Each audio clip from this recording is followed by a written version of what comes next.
Hello, it's been a while and I thought I'd give you guys a quick update on my Hiro cosplay from Darling and the Franxx. At this point it's pretty much finished I guess, but I thought I'd just show you the horns for now. So here are my finished horns. They're made out of this kind of translucent light blue plastic or resin, and they do have LEDs in them, so I guess I'll show you that real quick.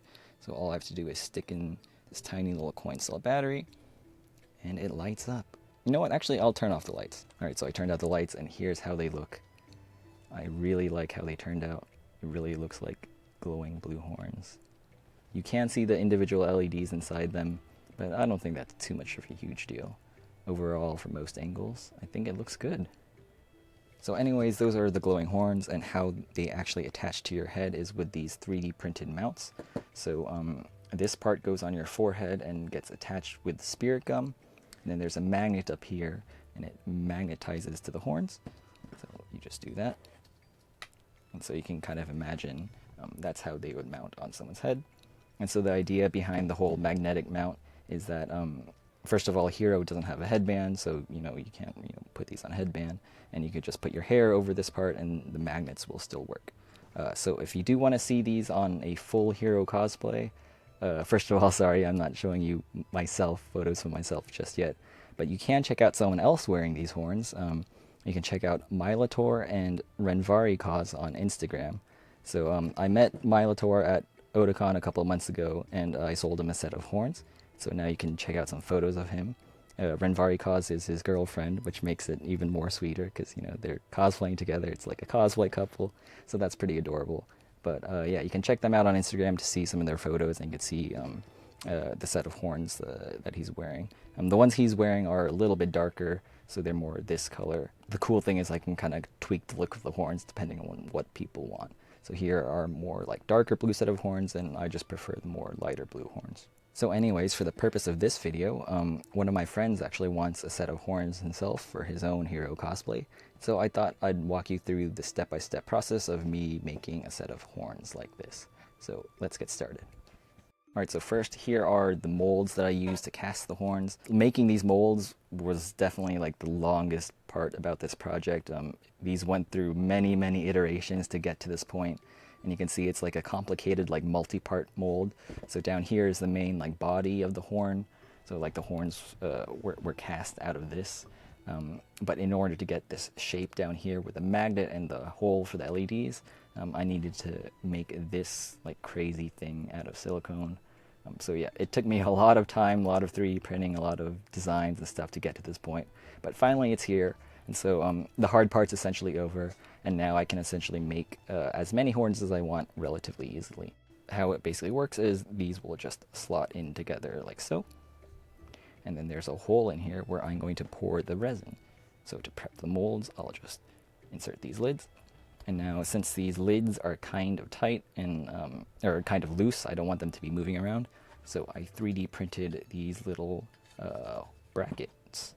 So these brackets just slide over the top, and they keep everything nice and in place. So there's that. And so this is ready to go. All I have to do is mix up some urethane and pour it down into here. Here's the urethane resin that I like to use. It's a two-part system, and once I mix the two parts together, it starts a chemical reaction, and after a few minutes it'll harden. But the first step is to shake it up real well. Next, I use a scale and measure out each of the parts. Now, by default, it's pretty much colorless, so this is where I mix in some blue dye into one of the parts. Then I mix the two parts together and start the reaction. I have to move a little bit quick now since I only have a few minutes until everything hardens. But there's one real important step left to do. In my last cosplay update video, I showed you my first attempt at the blue horn, and the surface of that was full of air bubbles, and that's because the process of mixing everything introduces a lot of air into the mixture, and so the way to fix this is to use a vacuum chamber to suck out all of the air from the mixture before it hardens. So here's my vacuum chamber. It's basically a metal pot with a vacuum pump attached to it.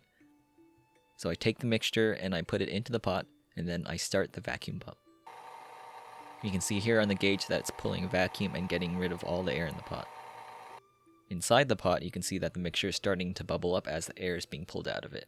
and so it looks a little bit worse now that it's all bubbly, but that actually means it's working. Now I stopped the vacuum pump and let everything repressurize, and now the mixture is air-free and ready to pour. I get out the molds from earlier, and I carefully pour the mixture in. Afterwards, I give them a little shake to make sure that everything's all nice and settled. An hour later, it's all cured and hardened, so it's ready to be removed from the mold. After a little bit of wiggling, they slide right out, and you can see that they come out looking a little bit rough. The main thing is that the surface isn't completely smooth, so that has to be sanded down and then coated with a clear top coat. So I get out a tub of water and I do some wet sanding. The water really helps to keep the amount of dust down, and it also lets me see a quick little preview of what the horn will look like after it's painted. While the horn is wet, it looks really clear and shiny, and that's what I'm trying to go for. And after the sanding is complete, I paint the horns with a clear top coat paint. So this first horn is the horn that's straight out of the mold, and it has all of these surface imperfections on it. The next horn is the horn that's after sanding, so the surface is a lot more dull and matte, but that's good because that means the paint can stick to it really well. And this final horn is the horn after painting it with a clear top coat, and so the top coat makes the surface really smooth and it just lets all the light through, so it looks like crystal clear. Now I take a little detour to finish up the LED lighting, so here I am soldering the LEDs to the battery holder. Each battery holder takes 2 little surface mount LEDs. Then here's where I 3D printed the forehead mounts. Now time to install the magnets, so here I am gluing the magnets into the mounts, and then I glue the magnets into the horns. And now it's time for the final assembly. The LED modules, they just slide right into the horns and they're ready to go. And here's a mock-up of how they would attach to your head right now without the wig. So normally those forehead mounts attach to your forehead using spirit gum, which is like a skin-safe glue. And here it is with the wig. You can see that the wig covers the mounts completely and the horns just magnetically attach on top of the wig with no problems. And so finally, they're done. I'd say it takes about 3 hours for me to make a set of horns, which is a little bit longer than I'd like it to be.